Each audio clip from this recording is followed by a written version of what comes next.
There's a place inside you that no one else can reach, a place where the most important decisions of your life are made, a place where healing begins or where illness takes hold.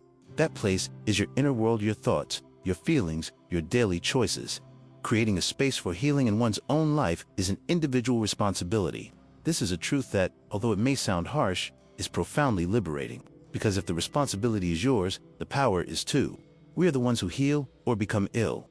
Not completely. It's true there are external circumstances, there are spiritual trials, there are challenges that come as learning opportunities. But how we react to all of this, the inner posture we adopt towards life, that is our choice. God gave us free will. This divine gift is both wonderful and terrible at the same time. Wonderful because it makes us free, terrible because it makes us responsible. And this free will can be used both to generate inner sickness and to promote healing. Think about it for a moment. We can use this free will to fuel negative thoughts, that inner voice that only criticizes, that only sees the worst, that only anticipates catastrophes. We can choose to consume content that robs us of our peace, sensationalist news, gossip, endless controversies on social media. We can spread bad news as quickly as we receive it, as if it were our mission to ensure that everyone around us also becomes agitated, worried, and afraid. We can reinforce patterns of imbalance, insisting on habits that we know harm us, always returning to the same toxic emotional places. Or, and here's the turning point, the possibility of transformation. We can consciously choose to build an inner environment of healing. How? By cultivating forgiveness. This act, so difficult, so contrary to the ego, yet so liberating. Forgiving is not forgetting. It's not pretending nothing happened. It's letting go. It's ceasing to carry the weight of resentment that only poisons the one who carries it. Cultivating gratitude. Even when life is difficult, there is always something to be grateful for. Always. The air you breathe, the day that dawns, the opportunity to try again. And when you begin to see these blessings, your entire vibration changes. Cultivating prayer. This direct channel to God, to the divine, to that which is greater than us. Prayer is not about asking for favors. It's about conversing. It's about connecting. It's about remembering that you are not alone on this journey. Cultivating meditation. That sacred moment of silence, of pause, of inner listening, where the voice of the world falls silent and the voice of the soul can finally be heard. Cultivating generosity, because when you give your time, your attention, your love, your help, you expand. You step outside of yourself. You remember that you're part of something bigger. Cultivating positive energy, consciously choosing to think well, speak well, and act well.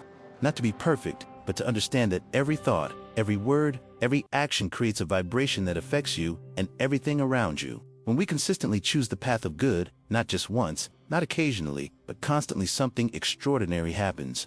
We create a vibrational opening around us. This healing space doesn't appear overnight.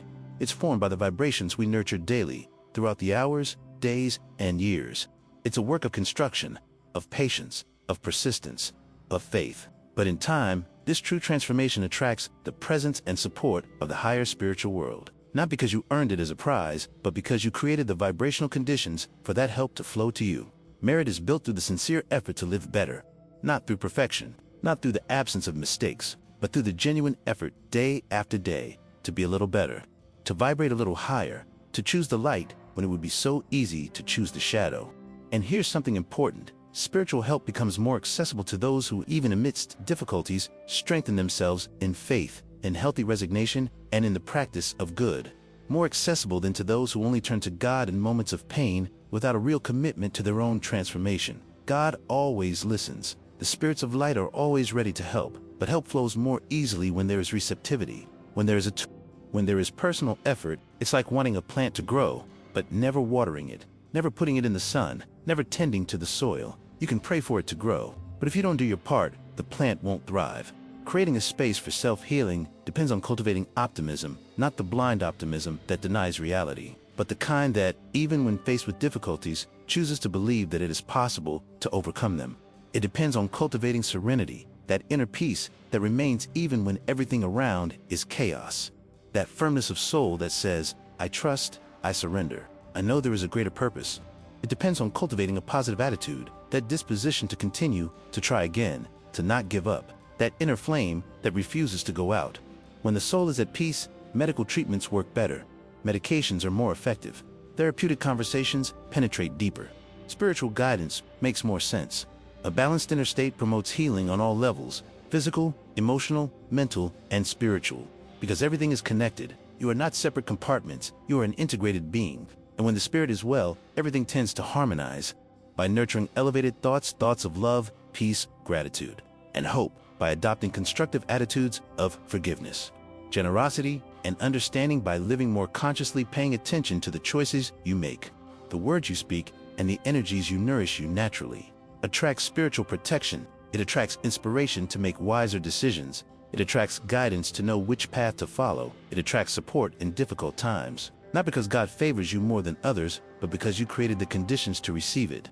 But if we feed our minds and hearts with negativity, with constant criticism, accumulated anger, paralyzing fear, corrosive envy, we cannot expect positive results. Therefore, if you are seeking healing, physical, emotional, spiritual, remember, healing begins within, always.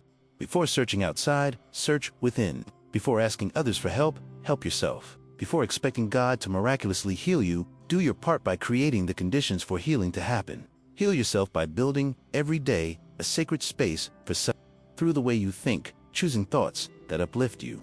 Through the way you feel, embracing emotions, but not letting them overwhelm you. Through the way you live with awareness, with purpose, with love. If this message touched your heart, share it with someone special, and leave a comment saying what you felt. And don't forget to subscribe to the Messages from the Soul channel to continue receiving words of faith, hope, and comfort. May God bless you with wisdom to make good choices.